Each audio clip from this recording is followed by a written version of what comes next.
Avengers ഡൂംസ്ഡേന്റെ ഒരു special look വന്നിട്ടുണ്ട്. So ഇതിനു മുമ്പ് ചെറുതായി ലീക്കായതായിരുന്നു. ലീക്കായെന്ന് വെച്ചാൽ ആസ് എ വീഡിയോ അല്ല, പക്ഷെ അതിനകത്ത് നടക്കുന്ന കാര്യങ്ങൾ എന്തൊക്കെയാണെന്ന് പല ആൾക്കാരും ഇതിനു മുമ്പേ പറഞ്ഞിട്ടുണ്ടായിരുന്നു. സോ ഇതൊരു ഹെവിലി ഡൂം ഫോക്കസ്ഡ് ട്രെയിലർ ആണ് എന്നാണ് ഞാൻ കേട്ടത്. ഇതിന്റെ ഫസ്റ്റ് ട്രെയിലർ കണ്ടപ്പോൾ എനിക്ക് അത്രയ്ക്കങ്ങ് ഇഷ്ടപ്പെട്ടില്ല. ആ ട്രെയിലറിലെ ഏറ്റവും വലിയ റിവീൽ സ്റ്റീവ് റോജർ തിരിച്ചു വരുന്നു എന്നുള്ളതാണ്. പക്ഷെ അത് ഓൾറെഡി റിവീൽ ചെയ്തതാണ്. സോ എനിക്ക് ആ ട്രെയിലർ അത്രയ്ക്കങ്ങ് ഇഷ്ടപ്പെട്ടൊന്നുമില്ല. എന്തായാലും ഇതെങ്ങനെയുണ്ടോ നോക്കാം. Victor was always the smartest guy in every room. He used to be different.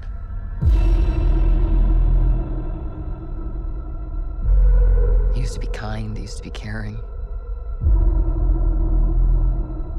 And then everything he loved was taken from him. I knew he was lost, but I did not realize that he was broken.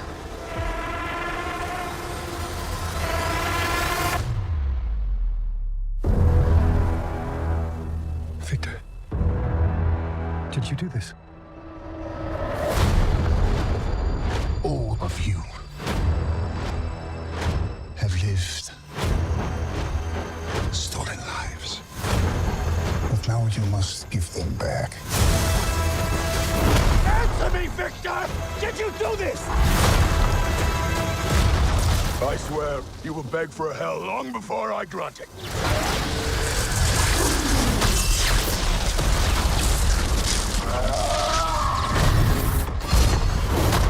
Hell answers to me, for I am Doom.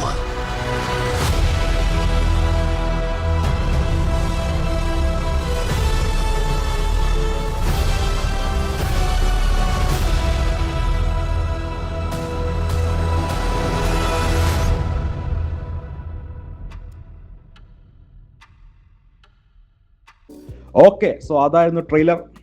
So അന്ന് ലീക്കായെന്ന് പറഞ്ഞ കാര്യങ്ങളൊക്കെ തന്നെയായിരുന്നു ഇതിനകത്ത് കാണിച്ചിരിക്കുന്നത്. എന്ന് വെച്ചാൽ അതിനകത്ത് ഇതിനകത്ത് കണ്ട പോലെ ഡോക്ടർ ഡൂമും മിസ്റ്റർ ഫെന്റാസ്റ്റിക്കും തമ്മിൽ ഒരു കോൺവെർസേഷൻ ഉണ്ടായിരുന്നു. ഡോക്ടർ ഡൂം എന്തിനാണ് ഇതൊക്കെ ചെയ്യുന്നത്, പുള്ളിന്റെ സ്വഭാവം എന്താണ്, പുള്ളി എങ്ങനെയായിരിക്കും ഫൈറ്റ് ചെയ്യാൻ പോവുക, മൂവ് ചെയ്യാൻ പോവുക, ഇതൊക്കെ നമുക്ക് കുറച്ചുകൂടെ മനസ്സിലായി തുടങ്ങിയിട്ടുണ്ട്. എനിക്കിതിൽ പേഴ്സണലി ഇഷ്ടപ്പെട്ടത് ഡോക്ടർ ഡൂമും മിസ്റ്റർ ഫെന്റാസ്റ്റിക്കും തമ്മിലുള്ള കോൺവെർസേഷൻ ആണ്. കാരണം അവഞ്ചേഴ്സ് ഡൂംസ്ഡേ ഒരു പ്രോപ്പർലി ബിൽഡപ്പ് ചെയ്തിരുന്ന ഒരു സ്റ്റോറി ആയിരുന്നുവെങ്കിൽ ഈ സമയത്തിനുള്ളിൽ ഡോക്ടർ ഡൂമും റീഡ് റിച്ചർഡും തമ്മിലുള്ള ബന്ധം എസ്റ്റാബ്ലിഷ്ഡ് ആയതിനെ. അതുകൊണ്ട് തന്നെ ഡോക്ടർ ഡൂമും റീഡ് റിച്ചർഡും തമ്മിലുള്ള ഈ റിലേഷൻ എസ്റ്റാബ്ലിഷ് ചെയ്യാതെ ഡോക്ടർ ഡൂമിനെ നേരെ കയറി ഒരു അവഞ്ചേഴ്സ് വില്ലൻ ആക്കിയത് എനിക്ക് ഒട്ടും ഇഷ്ടപ്പെട്ടിട്ടില്ല. മിസ്റ്റർ ഫെന്റാസ്റ്റിക്കിന്റെ നമ്പർ 1 ഹെയ്റ്ററാണ് ഡോക്ടർ ഡൂം. ഇവരെന്തുകൊണ്ടാണ് ട്രെയിലറിൽ ഇത്രയും കാര്യങ്ങൾ റിവീൽ ചെയ്യുന്നതെന്ന് വെച്ചാൽ ഡോക്ടർ ഡൂമിന് താനോസിന് കിട്ടിയതുപോലെ ഒരു ബിൽഡപ്പ് ഇല്ല. അതുകൊണ്ട് തന്നെ ഡോക്ടർ ഡൂം എങ്ങനത്തെ ഒരു വില്ലനാണ് എന്നൊരു ഐഡിയ ഓഡിയൻസിന് ഉണ്ടാകാൻ വേണ്ടിയാണ് ട്രെയിലറിൽ ഡോക്ടർ ഡൂമിന്റെ ഇതുപോലത്തെ പേഴ്സണാലിറ്റിയും കാര്യങ്ങളൊക്കെ റിവീൽ ചെയ്യുന്നത്. പക്ഷേ എനിക്ക് ഇപ്പോഴും തോന്നുന്നില്ല ഡോക്ടർ ഡൂം താനോസിനേക്കാൾ വലിയൊരു വില്ലനാവുമെന്ന്. കാര്യം ഡോക്ടർ ഡൂം താനോസ് ചെയ്തതിനേക്കാൾ പവർഫുൾ ആയിട്ടുള്ള കാര്യങ്ങൾ ഡൂംസ്ഡേയിൽ ചെയ്യുമായിരിക്കും. പക്ഷെ എന്നാലും താനോസിനുണ്ടായിരുന്ന ആ ഒരു ബിൽഡപ്പും വില്ലനിസവും ഡോക്ടർ ഡൂം മാച്ച് ചെയ്യുമെന്നൊരു സംശയമാണ്. എനിക്ക് പേഴ്സണലി ഇപ്പോഴും Robert Downey junior doctor dome ആക്കിയത് ഇഷ്ടപ്പെട്ടിട്ടില്ല. സോ എന്തായാലും ഞാൻ ഈ പറഞ്ഞതൊക്കെ തെറ്റാവട്ടെ. ഡോക്ടർ ഡൂം താനോസിനേക്കാൾ വലിയൊരു വില്ലനായി മാറട്ടെ. സ്പൈഡർമാൻ ഇപ്പൊ എന്തായാലും 2 ബില്യൺ അടിക്കും, ചിലപ്പോൾ 2.5 ബില്യനും അടിക്കും. അവഞ്ചേഴ്സ് ഡൂംസ്ഡേയും ഇറങ്ങുമ്പോൾ അതുപോലെ തന്നെ ഒരു വിജയമാവട്ടെ. എന്തായാലും നമുക്ക് ഡിസംബറിന് കാണാം.